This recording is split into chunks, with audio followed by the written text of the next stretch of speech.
I was born in 1947 on the island of Dominica in the West Indies. I was born in the district of Irish Town in Jamaica. I was born in Guyana, South America. I came to UK in January 1960.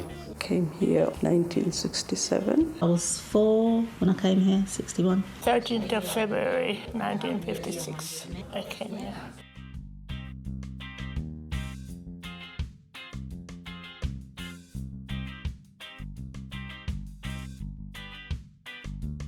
The history of colonialism is that the islands were British colonies. England sent out inviting men and women to come to England to work on the trains, to work on the buses, and to work in the factories. Bear in mind that the war hasn't finished all that long, and England really was in great debt and needed building up in all sorts of trades. I came on the SS Arica, and it took me 18 days on sea. It was a 6-bunk bed. I was sick because on the sea for so long. I landed in Plymouth, and from there, Paddington. Mom, bless her, got enough, which was 70 pounds at the time, 9/6 to 1. Got on the boats and came to England via many countries. The journey was a long journey. It took me about 19 days to get from Barbados to Southampton. I found a page from the Universe, which is a Catholic newspaper, and one side of it was full of adverts for nurse training. I was going to go back after 5 years, but I met my husband. I wasn't one of them that come over here and got a job or work. I was a child. Our parents come up before us and then send for all 7 of us one time. My mom really sent me over here to finish my education. A lot of men came and left their wives behind and children, then sent for the wife and then sent for the children. So landed in the UK, my sister and myself came over on my auntie's passport, and when we got to the airport, we went with my mum and dad. I had a plan when I came here not to stay longer than 5 years. Almost every one of us, they come 5 years, you save a little money, go back home so you can build a home, buy some land.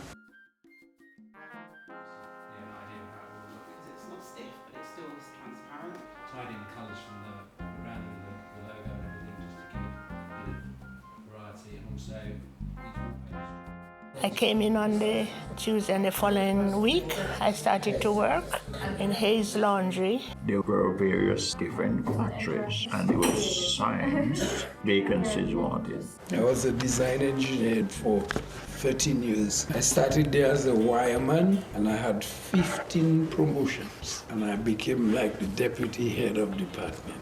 I worked as a bus conductor stroke bus driver. At that time, London Transport, for many of us who had a good secondary education, we could not advance beyond being a bus driver, conductor, not even a bus inspector. I wasn't impressed by the wages I got, so I moved to other factories. It was so much work. I could go from one job and go down the road and pick up another job. And I got here in March, and I sat down and I wrote 13 hospitals and 2 returned my application saying that yes, I should come for interview. The others had no vacancy for colonial students. I used to work at Great Ormond Street, left all of that behind and started running a Montessori nursery.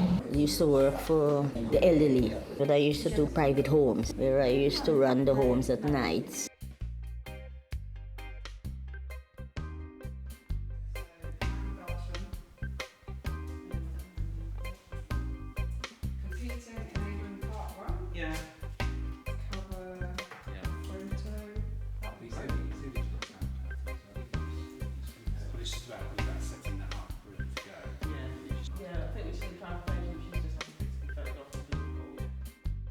Originally stayed in Hornsey with some friends from home, and we had a shared room with a paraffin heater, and it was very, very cold in those days. And the kitchen tenant houses, 4 tenants to 1 cooker, 4 in 1 ring each. And the house was so cold. We were scared of the paraffin heaters. When I came here, it was like a prison. It was hard. The way we used to live, I mean, it's like we all have to share one bath, no heating. If I could have walked home, I would have. I mean, initially, what was making me most homesick was being cold all the time. And the pollution was very bad in those days. It was so black. You blow your nose, it was black. There were many houses that had baths, so we all mostly went and had baths and public baths. So we work and we cope and, manage. We did a lot of excursions, seaside excursions. Every summer we go to different parts of the UK. They were enjoyable days, And I thought the people here would know black people, but they didn't know black people really. The good things used to happen in that time, but the worst thing that used to happen in that time is racial discrimination. It's a question of we weren't welcomed. We were invited, but we weren't welcome. I remember 1965. I went over to Hackney at a toy factory there. The gate man walked towards me and said, "I know you come to look for a job, but we don't take blacks."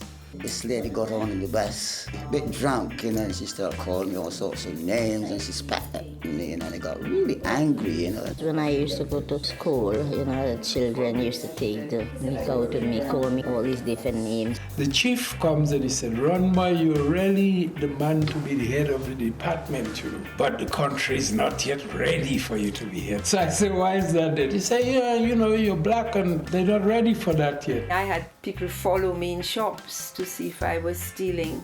People who wouldn't sit on the bus because the only seat that was vacant was next to you. I was 8 months pregnant, coming from Leybridge Road, and a guy came up. He spat on me, and 50 years on, it hurts. And every time I look on my child, I remember the hurt. You see it clearly on windows. They didn't used to hide it. No Irish is top of the list. Dogs, second in the list, or blacks. So you were made to feel very, very unwelcome in this motherland. So it's not a motherland at all. But I still hold good feelings for UK.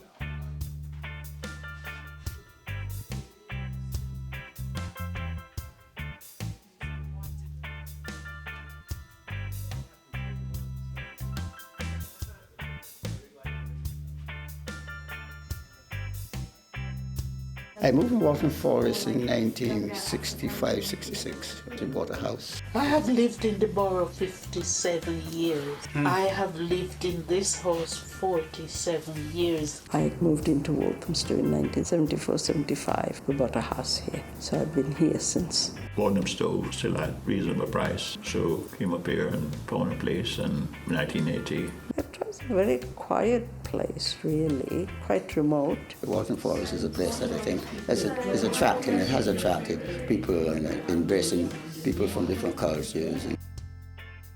Through my church, I was the advocate for socially deprived children, or of course for concerned children, for several years. And that's a nice feeling, giving your time to a worthy cause. We had an Afro-Caribbean association. I was on the committee there, but during that time I was a school governor for 12 years. Well, I was a driver and carer in Mencap.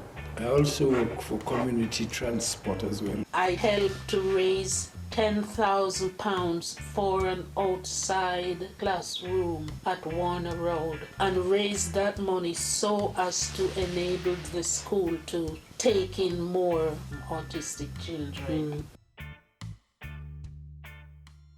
The two children cannot get the British citizenship because I wasn't a citizen at that time.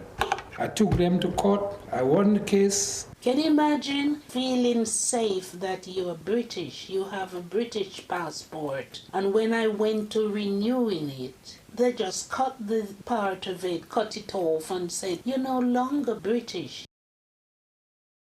I don't have bad feelings about UK because I came here as a youth. I went to school here, got all my training here, got all my experience here. So I am who I am now because I came here.